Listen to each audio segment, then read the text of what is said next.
వచ్చే అసెంబ్లీ ఎన్నికల్లో కాంగ్రెస్ 90 స్థానాలతో అధికారంలోకి రావడం ఖాయమన్నారు టీపీసీసీ చీఫ్ మహేష్ కుమార్ గౌడ్. నిజామాబాద్ జిల్లాలో పర్యటించిన ఆయన రాష్ట్రంలో బీఆర్ఎస్ పని అయిపోయిందని అన్నారు.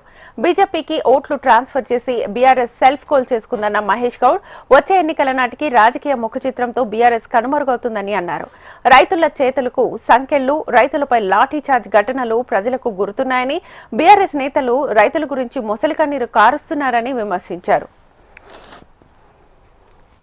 ధాన్యం అమ్మకానికి వచ్చి గంజులో దినాల తరబడి వేచి చూచి ప్రాణాల సంఘటన మర్చిపోలే, రైతులకు బేడీలేసిన సంఘటన మర్చిపోలే, రైతుల మీద విచ్చలవిడిగా లాఠీ చార్జ్ చేసిన సంఘటన మర్చిపోలే. అన్నిటికి మించి కేంద్ర ప్రభుత్వం మోడీ గారు రైతు వ్యతిరేక చట్టాలు తెస్తే వారికి పరిపూర్ణ మద్దతు ఇచ్చినట్టు సంఘటన కూడా మర్చిపోలే. మనం దేశంలో రైతు వ్యతిరేక చట్టాలు తెచ్చినప్పుడు దానికి ఓటేసిన ఘనత బీఆర్ఎస్ పార్టీ.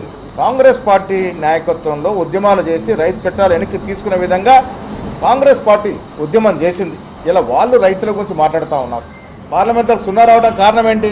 వారు ఓటు బ్యాంక్ అంతా కూడా బీజేపీకి దాసోహం చేశారు. వాళ్ళు లోపాయికారిగా కాంగ్రెస్ గెలవకూడదని దురుద్దేశంతో వారు ఓటునంతా కూడా బీజేపీకి ట్రాన్స్ఫర్ చేసే విధంగా అభ్యర్థి నిలిపారు. అదే వారికి శరాఘాతం. ఆ ప్రక్రియ వల్ల బీఆర్ఎస్ పార్టీ తెలంగాణలో చచ్చిపోయింది, నామరూపాలు లేకుండా పోయింది. వీళ్ళు ఎంత ప్రయత్నం చేసినా బీఆర్ఎస్ పార్టీ ఈ రాష్ట్రంలో మళ్ళీ లేచే పరిస్థితి ఉండదు. నాకు తెలిసి వచ్చే ఎన్నికల నాటికి రాజకీయ ముఖ చిత్రంలో బీఆర్ఎస్ పార్టీ ఉండదు.